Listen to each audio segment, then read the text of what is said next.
We should probably talk about the elephant in the room. And I'm about to go deep. Say that again, because I think you covered your I mic did. when you were saying that. Did we do a good job at articulating that?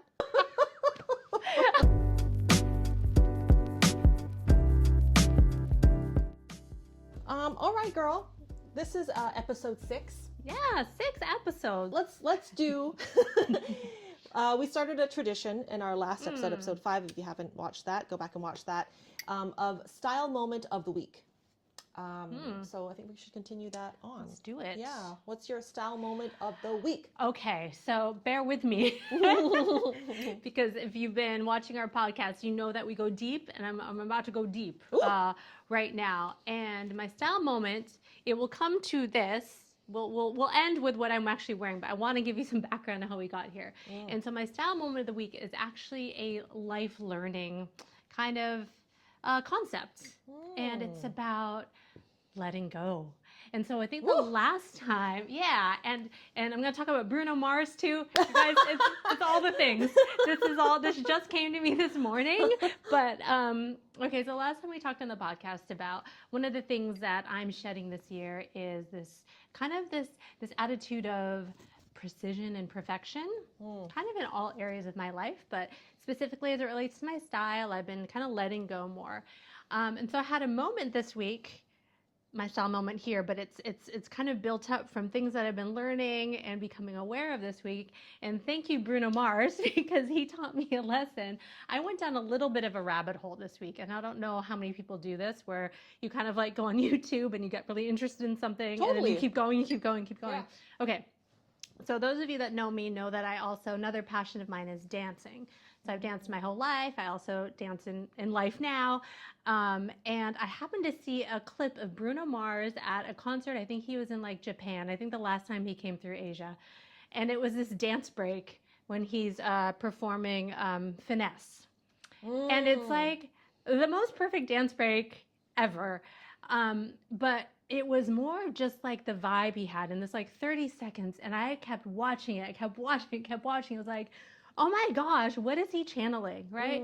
Because it wasn't like the steps were perfect, but it was just the moment was so magical. And so then I started watching all this Bruno Mars stuff. And a couple things I watched, so timely, we just had the Super Bowl in the US. Bruno Mars performed twice in the Super Bowl. One in 2014, he was kind of headline act.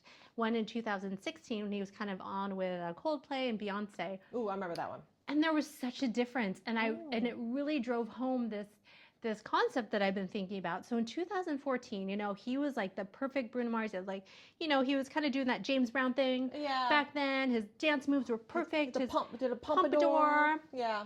And you watch the performance, and it is objectively perfect. It's like hitting all the dance moves, hitting all the notes, and he's got everything kind of perfectly choreographed. Even when he's having like a moment with the Red Hot Chili Peppers, because they were kind of, sharing the stage with him, it still felt very, perfect in how he was like interacting with them, right? So it was perfect, great performance. But then I watched the 2016 Super Bowl when he kind of had a cameo appearance with Beyonce and Coldplay, and he just had a whole other aura to him. And what I felt in that was that he just let go. Like, he felt just very authentic, relaxed, not trying to be perfect. In fact, some of like his dance moves, they were great, but it wasn't like I was seeing the perfection of like, did he hit that move? It was just like, the whole thing was just like, that guy has charisma. He's got like, I just felt his whole presence and aura. Same thing with this clip I saw on YouTube of him in concert in Japan. I went back and saw him do that same dance break probably 5 years earlier, and it was too perfect, and the magic didn't come through. And so I feel like, as I've done my deep dive with Bruno Mars this week, his evolution of just becoming more okay with not being perfect, and just letting his own light shine through. And like I said, even in the stuff I was seeing in his concerts, where he'd almost take a break while everyone else is dancing. He was probably supposed to be dancing in those moments. He was just kind of like grooving, and then he'd like pick it back up again. It was just way more impactful. So anyway, thank you for coming down the Bruno Mars rabbit hole with me. But really what I learned is just like, let go, let yourself come through. And so basically, whenever we do these like video podcasts or like appearances, usually days in advance, I'm like, what am I going to wear? Like, what is it I'm trying to communicate? And I get very precise. And so for today, I had no idea what I was going to wear. Probably like 15 minutes before you showed up, I just went in my closet and I was just like, you know what? I've never worn a Canadian tuxedo before. How might I do that? How might I be like authentic with that? And I have this shirt, years old. I actually used to wear this in my corporate life, maybe under a blazer. I had this long denim skirt and I just thought, let's just do a tailored Canadian tuxedo with a little bit of glam.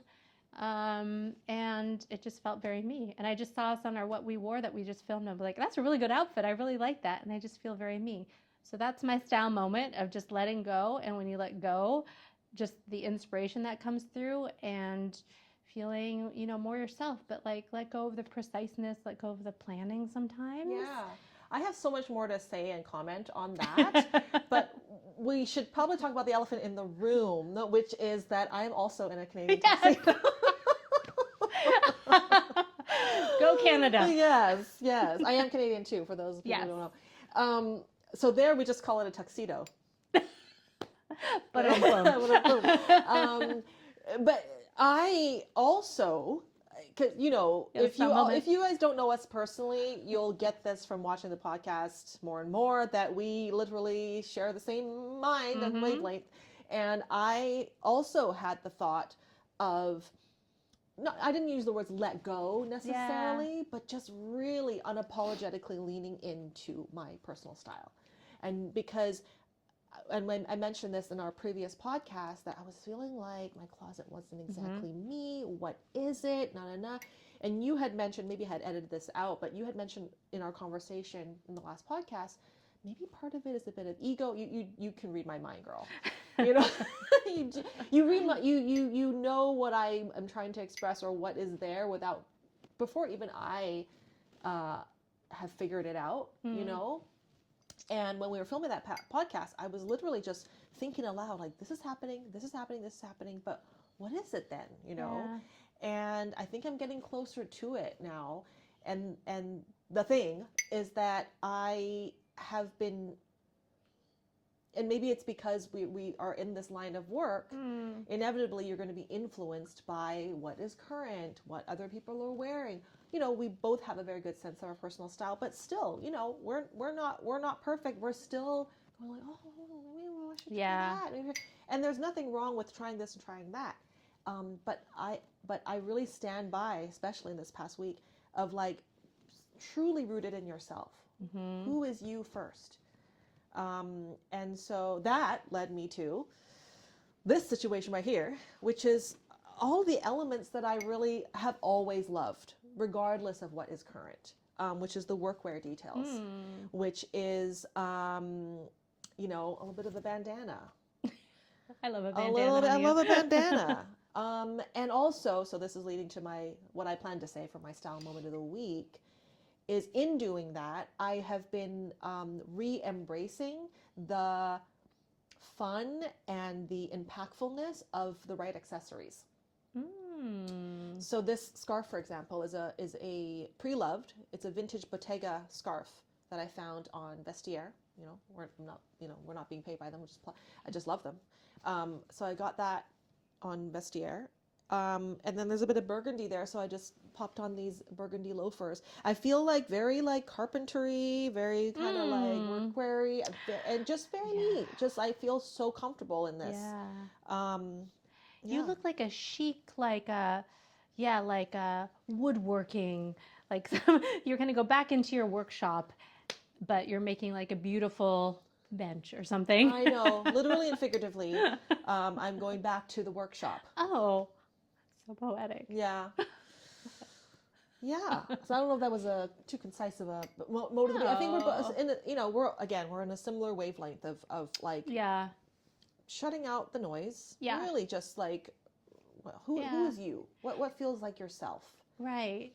And like shutting out the noise. I feel like, again, it's like this is life, right? We couldn't have been in this place when we were younger, like decades younger than we are now, you kind of have to get there. I think it's okay to play with trends. That's part of this fun process of life, right? Yeah. And you play should. with trends. Yeah. Wherever you are in your journey, it's okay to play with trends. I think what we're talking about is our particular point in time, and we're both going through this right now. It's like we've played with trends, we've had them influence us in varying degrees over time, but I think we're both settling into how trends kind of figure into things. And I think, we talked about this word before, like referential. I think now we've both been around a long enough time that like now things are feeling like referential. When things are coming up, we're like, I remember when I was a teenager and that was like, that was in. It gave us a certain feeling, and do I want to play in that again, and how? And you're able to discern more. You're able to see like what are the things that are more, the things that you can own versus the things that are like, oh, okay, like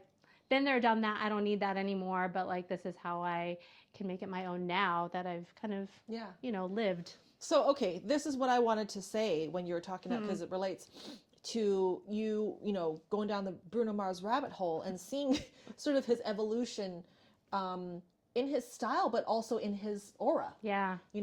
And so is it possible for someone, is it something that comes with time and age? Because, what I'm seeing, because I've, kind of followed him too, is that he's just become more and more seasoned. Yeah. Like obviously he was always talented, always had the thing. Yep. But as you said in his earlier performances, there was a polish, there was a perfection, there was I got to hit that.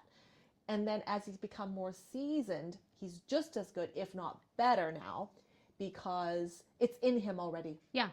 Yes. I love the word season. This goes to your F&B, your food background. Seriously, food metaphors are so. I'll go on and on about them. But he's embodied who he is and knows he can never lose it. Yeah, that's the feeling. So okay, this goes in a whole other thing, right? Because he's got the Riz. He always has had the Riz. Now it's a seasoned type of Riz.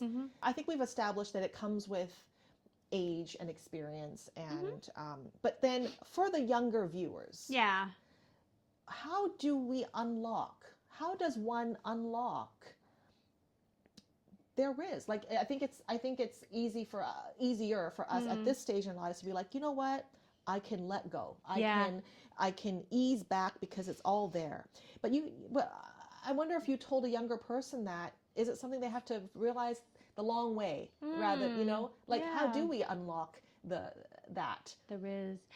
I do have to say, not to make us sound like old people, but I do have to say the younger, so I have a niece who's, in high school, and I've just noticed she and people her age, they seem way different than when we were that age. And I don't know if it's because they've grown up already kind of having to discern more with being, a generation where it's like everything's coming at you in social media, everything's kind of on display.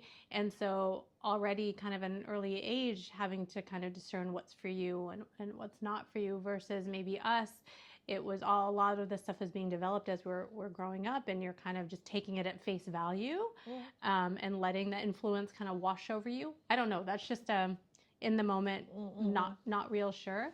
But I think, at whatever age you're at, and I know people that are older than me are still going through this, it really is about, I don't know, that feeling of letting go, so that the noise you can discern what the noise is versus what the inner voice is.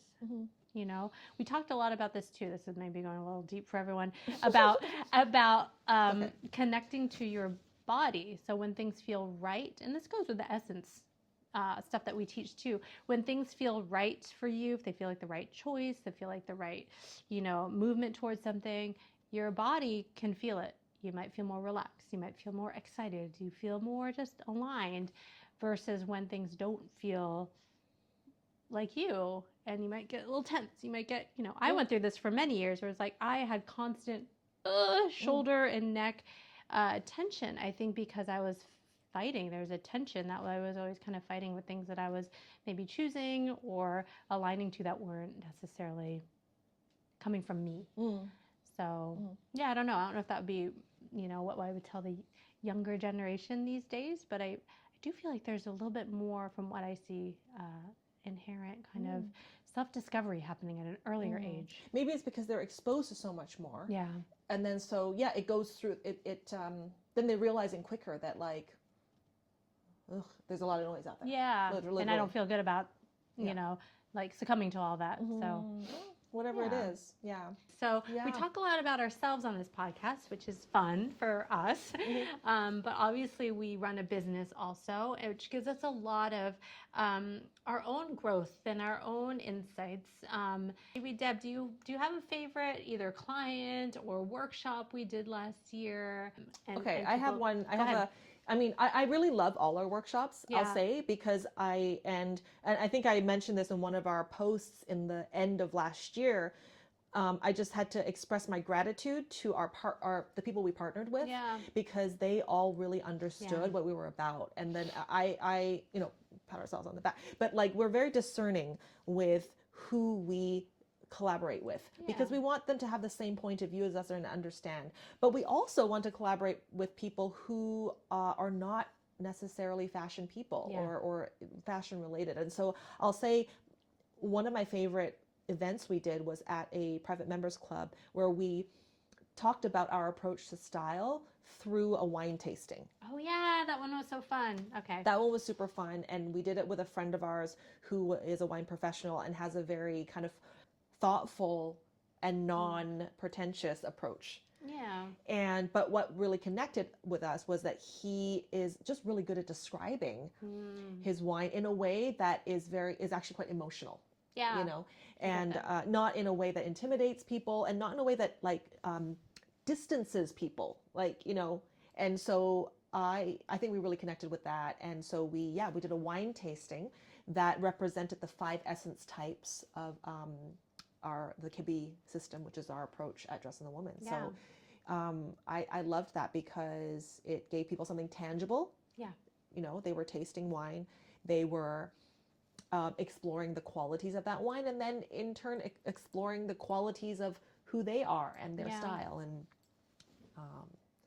so I really loved that one. That one was great. Yeah. I love that one too. I think we really in that one got to explore the power of words, right? Because when you wine taste, right, it's all about what are the words that come forward to describe an essence, and that's a lot of what we do.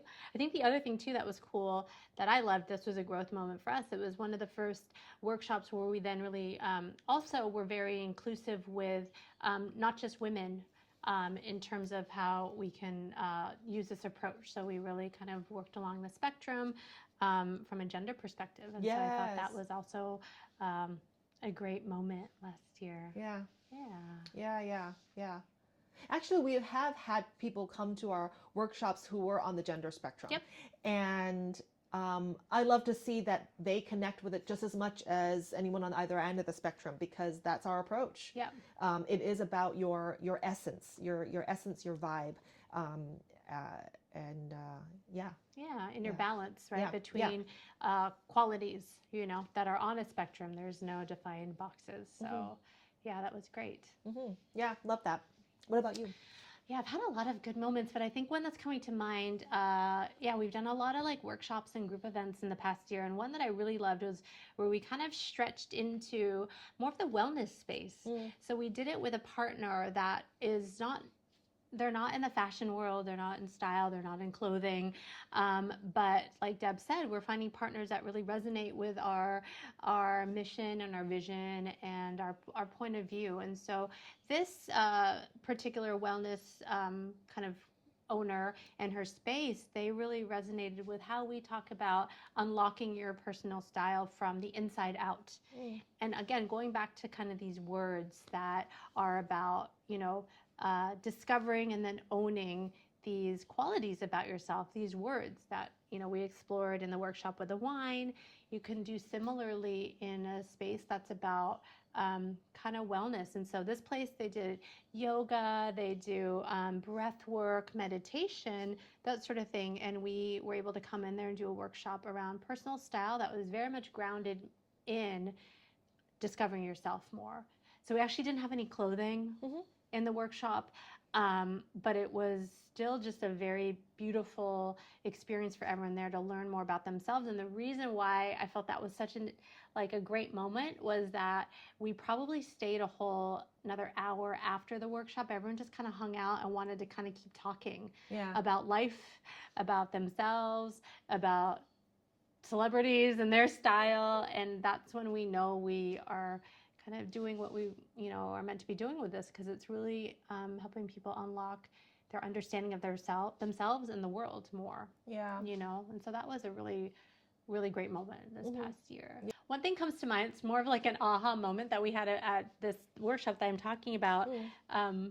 Maybe I shouldn't mention it. Maybe we're going to cut this out. But I'll say it. Plastic surgery for the types. Did we talk about plastic surgery? A little bit. That was in that hour that everyone stayed afterwards, because we were just talking about how you have an essence and an aura, and what you wear is either harmonious with that or not.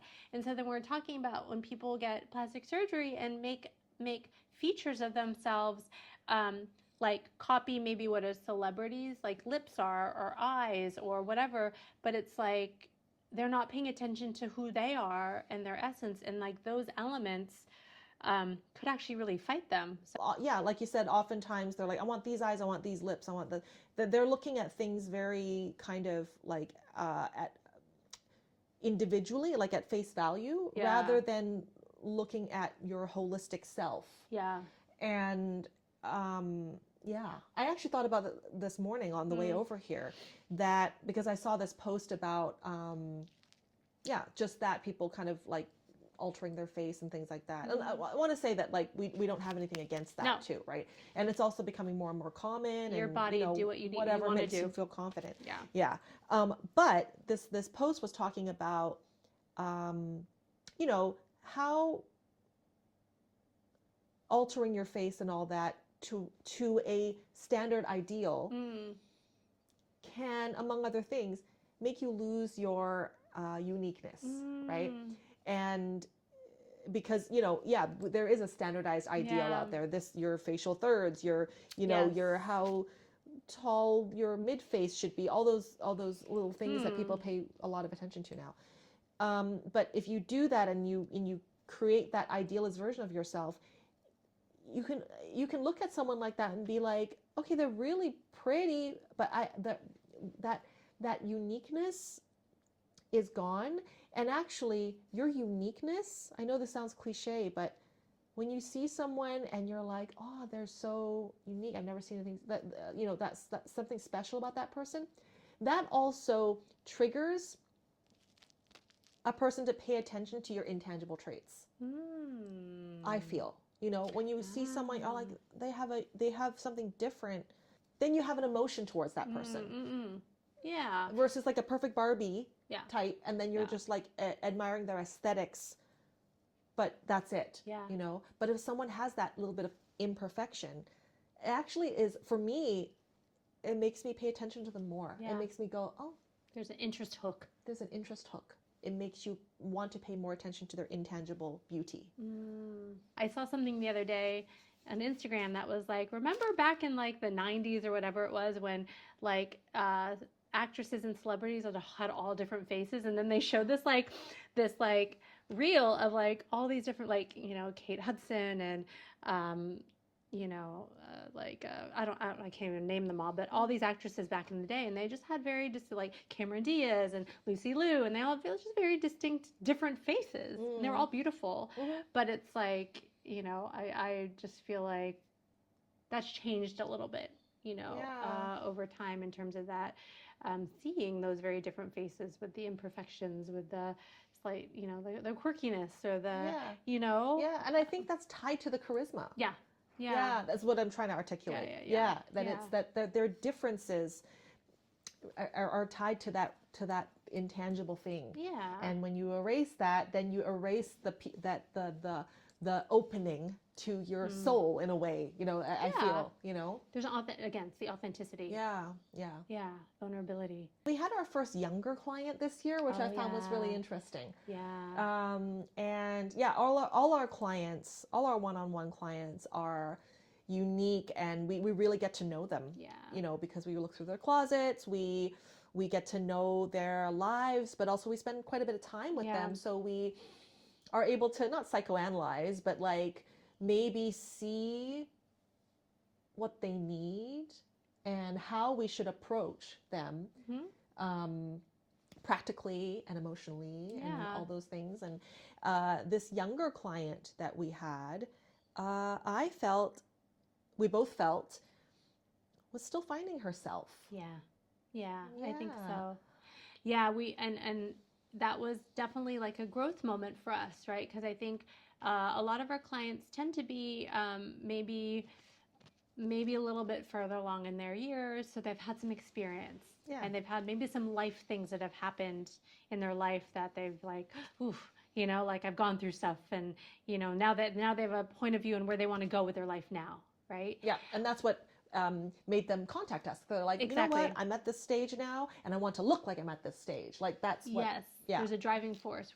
Whereas this client that Deb's talking about, and she was beautiful and lovely, she had a kind of a different motivation. And I loved the challenge because it was almost like she was just kind of an open book. Like where do we go from here? Because from here, I'm not really sure where she wanted to take it, which was like a beautiful thing. I was also very honored because that she kind of trusted us in to this moment in her life where she didn't really know maybe where she wanted to take it. And I felt like, I think the word, and this can be kind of overused sometimes, but I really felt like this with her, the co-creation was happening with us, with her, because she was so open to how we were seeing her. And then I felt like a lot of the work we were doing was also like validating with her. Here's how we see you. Can you see yourself how we see you? Okay, let's go there then. Versus, you know, a lot of times our clients like have a very clear direction, and we're like, hey, let's all go. Let's get on board. Let's go that way. There was a lot of that dance happening with her. Yes. And that was a beautiful experience for us, I felt like. Yeah. And the other dance I found too was that she expressed to us that she wanted to appear more grown up. She wanted to be a bit more mature. What we saw in her closet was not that, and we wanted to take it there. But I felt we were also sensitive to the fact that, like, to what degree? Yeah. Because she was a young woman. We didn't want her to look too mature aesthetically, you know, wanted to match where she's at in life. But also, I felt, is she just saying that? Does she want, you know, like, what does that mean for her? Aside from looking more mature, what, you know, where's that motivation coming from too? Yeah. You know, all that goes through our minds when we're, I also wanted to feel like it was coming from her too, not. What a nice full year we've had. I know. Yeah. I know. Yeah. This probably leads us into what we want to share with you. This is not quite an announcement. That's really dramatic, but we want to share with you what our plans are for the next stage of the Dressing the Woman video podcast. Because for us, Dressing the Woman has always been more than about the clothes. What would you say our brand is about? It's really about understanding your own authentic self, your own style bigger than just the fashion you wear, but the style and how you walk through the world and how you interact and how you exist. And clothes are the tool through which we are helping you find that. So, yeah. So moving forward for the Dressing the Woman podcast, we are going to be bringing on influential people as guests of the show. And these guests are going to be people who are not style related, not working in the field of fashion or style, because we are more interested in hearing the stories and the style evolutions and points of view of people who are not in the fashion industry, and how they choose to express themselves and how they've come to their personal styles. And so that's something that you guys can look forward to about the podcast moving forward. We're still putting the pieces together for that, so, you know, bear with us and keep following us on our socials. Our services are still ongoing. Yes. We're still ongoing. So, but as for the podcast, you know, obviously subscribe to us so you know when the next one is coming. But know that that is the next stage. Yay! It's the next stage that we're putting together for you guys. Maybe we're gonna invite you on next. Ooh.